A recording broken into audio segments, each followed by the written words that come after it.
गाड़ी से उतरकर बढ़ चला मैं उस ओर जहाँ पर सामने पीपल अपनी विशाल बाहें फैलाए खड़ा था। मेरे इंतजार में मुझे गले लगाने के लिए मैं वहाँ खड़ा था। उसके नीचे आज उसकी स्नेहिल छाया मुझे मेरे बाबूजी की याद दिला रही थी। बाबूजी तो अब थे नहीं, मगर उनकी स्मृतियां मेरे साथ थी। सूना सूना सा घर, एक मीठी सी खनक अभी भी मेरे कानों में गूंजी। ऐसा लगा बाबूजी अंदर से बाहर आए और कहने लगे, आ गया लल्ला, बहुत दिनों से तुम्हारा ही इंतजार कर रहा था। एक ठंडी सी आह मेरे दिल से निकल गई और आंखें नम हो गई। तभी सामने गेट से नारायण काका, कस्तूरी काका और वैजंती काका आते हुए दिखाई दिए। अरे लल्ला, आ गया बेटा, आ जाओ, चलो नाश्ता कर लो। नहीं नहीं काका, मैं थोड़ा संकोच से भर गया। काका मुस्कुराने लगे, हंसते हुए बोले, शहरी बाबू हो गया है ना, थोड़ा संकोची हो गया है। देखो पहले कैसे बोलता था। काका, अपने बगीचे के अमरूद दे देना। हाँ, हंसते हुए वैजंती काका बोले। ठकुराइन से आकर कहता था, चाची, मुझे भी थोड़ा खुरचन और खीस दे देना। सब लोग हंसने लगे। चलो बेटा चलो, तुम्हारी चाची तुम्हारे लिए नाश्ता बनाकर रखी है। वहां नाश्ता करते हुए काका ने कहा, विपुल बिल्कुल अपने बाबूजी की परछाई है, एकदम उन्हीं पर गया है। खूब खुश रहो बेटा, नाम रोशन करो, जुग जुग जियो। जो जमीन से, जड़ से जुड़ा रहता है वही सदा बहार होता है, हमेशा लहराता रहता है। वैजंती काका आशीर्वाद देते हुए बोले। कस्तूरी काका ने कहा, तुम्हारे नए अस्पताल का उद्घाटन कल है ना? और बेटा, बहू कब आ रही है? आज शाम तक काका। नाश्ता चाय के बाद में वापस घर आ गया। बंद दरवाजों को खोलते भी वही पुरानी महक मेरे अंदर सराबोर हो गई, जिनके सहारे मैं आज तक यहाँ पहुँचा था। झूले, बतासों की लड़ियाँ आज सब मुझ पर हावी होने लगी थी।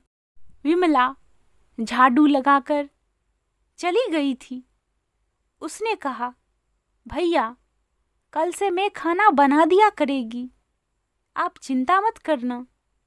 ठीक है। मैं बाबूजी के कमरे में जाकर सो गया।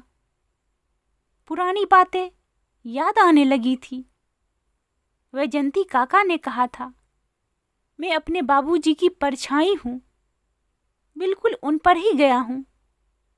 क्या मैं वाकई उनकी परछाई हूँ? खिड़कियां खुली थी। मन में ख्यालातों के बादल मंडरा रहे थे। मन अतीत में दौड़ने लगा था। बाबूजी, बाबूजी। लगभग रात के 10:30 बजे में बाबूजी के घर का दरवाजा पीट रहा था। चारों ओर अंधेरा था। सब लोग सो चुके थे। बत्तियां बुझी हुई थी। तभी आंखें मीचते हुए बाबूजी बाहर निकले। मुझे देखकर बोले, अरे विप्पू, तू यहाँ? क्या हुआ? बाबूजी, मेरी माँ को बचा लो। बाबूजी, मेरी माँ को बचा लो। यह कहते हुए मेरी सांस घबराहट से फूलने लगी थी। अरे बेटा, क्या हुआ तुम्हारी अम्मा को? बाबूजी, माँ को बुखार हो गया है। कुछ बोल रही है ना आंखें खोल रही है। बाबूजी यानी सुर नारायण दास जी उतनी ही रात में टॉर्च और दवाइयाँ की पोटली लेकर मेरे झोपड़ी में आ गए। अम्मा बुखार से बेहोश थी। यह कैसा घर है? यहाँ रहते हो तुम लोग? वह घर नहीं था। उसके नीचे से नाला बहता था। ऊपर एक लकड़ी का पट्टा लगाकर चारों तरफ प्लास्टिक के दीवार बनाकर हम माँ बेटा रहे थे।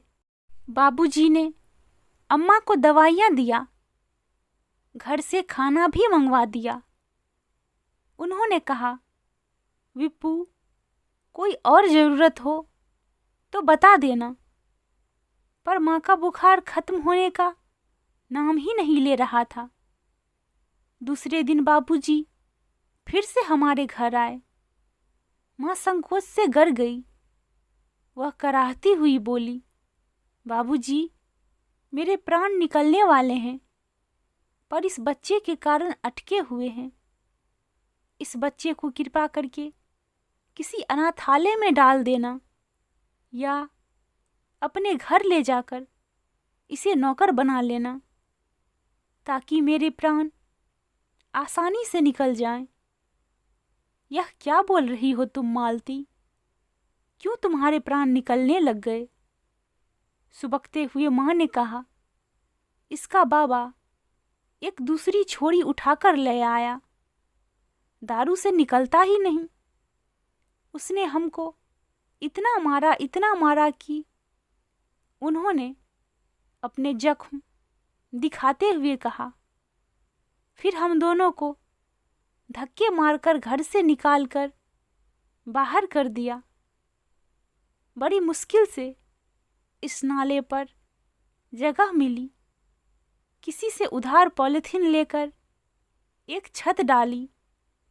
वह हाँफने लगी थी। गरीब का कोई नहीं होता बाबूजी। ऐसा नहीं है मालती। हम पुलिस स्टेशन जाएंगे और तुम्हें न्याय दिलाएंगे। नहीं बाबूजी, उसकी जरूरत नहीं। बस इस अनाथ को गले से लगा लो। यह कहते हुए उसके हाथ लटक गए और गर्दन एक तरफ लुढ़क गई। बाबूजी की आंखें भर आई। मैं तब बहुत छोटा था, मुश्किल से 5 या 6 साल का। मगर यह सच मेरा पीछा कभी नहीं छोड़ने वाला। बाबूजी ने माँ का अंतिम संस्कार किया। मुझे विधिवत गोद लिया। अपने 3 बच्चों के साथ मुझे भी अपना लिया। बाबूजी एक सरकारी स्कूल के एक मास्टर थे। जब तक वह नौकरी पर रहे, तब तक किसी को हिम्मत नहीं थी कुछ भी कहने की। सबने मुझे सहर्ष उनका बेटा स्वीकार कर लिया था। अपनी नौकरी के बाद उन्होंने दूसरे गांव में जमीन खरीदा और वहीं घर बनाकर रहने लगे। सारी जिंदगी उन्होंने समाज सेवा को अर्पण कर दिया। वह गांव-गांव घूमते, जरूरतमंदों की मदद करते, लोगों को साक्षर करते, गांव-गांव शिक्षा का प्रचार करते। उनकी हार्दिक इच्छा थी जीते जी एक जन सेवा के लिए एक ऐसा अस्पताल बने जिसमें सभी जरूरतमंदों का एक आंशिक शुल्क पर इलाज हो। मगर उनकी इच्छा पूरी नहीं हो पाई। उससे पहले ही वे गुजर गए।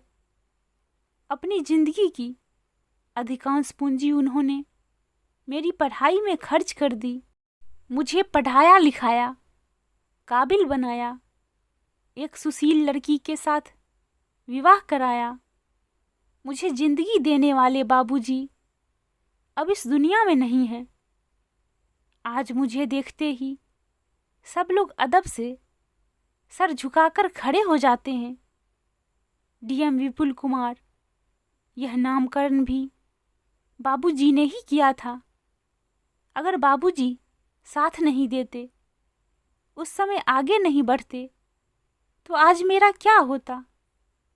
यह सोचकर मेरी आत्मा तक सिहर जाती है। बाबूजी, आपकी हर इच्छा को मैं पूरी करूँगा। आपके रग रग को प्रणाम। मैं अंधेरे से सिसक उठा था। तभी दरवाजे में आहट हुई। करुणा बच्चों के साथ आ चुकी थी। अरे, आप अंधेरे में क्यों सो रहे हैं? नहीं, बस ऐसे ही। मैं उससे कहा, आज रात को बाहर से खाना होगा। चिंता मत करिए जी, मैं खाना बनाकर लेती आई हूँ। जनसेवा अस्पताल का उद्घाटन करते हुए, बाबूजी की फोटो में माला अर्पण करते हुए मेरी आंखें भर आई। उनकी फोटो के आगे घी का दिया जलाकर आंख मूंद कर खड़ा रहा। बाबूजी, सब लोग जानते हैं कि मैं आपकी परछाई हूँ। मैं हर जन्म में आपकी परछाई बनकर जन्म लेना चाहता हूँ। मेरी आंखें बहने लगी। अरे लल्ला, दिल क्यों छोटा करते हो? तुम्हारे बाबूजी कहीं तुम्हें छोड़कर नहीं जा सकते हैं। देखो, हमेशा तुम्हारे साथ ही रहते हैं। भला शरीर अपने परछाई को छोड़ सकता है क्या? मैं बाबूजी को याद कर सिसक उठा। दोस्तों, कहानी पसंद आए तो please subscribe, share and like.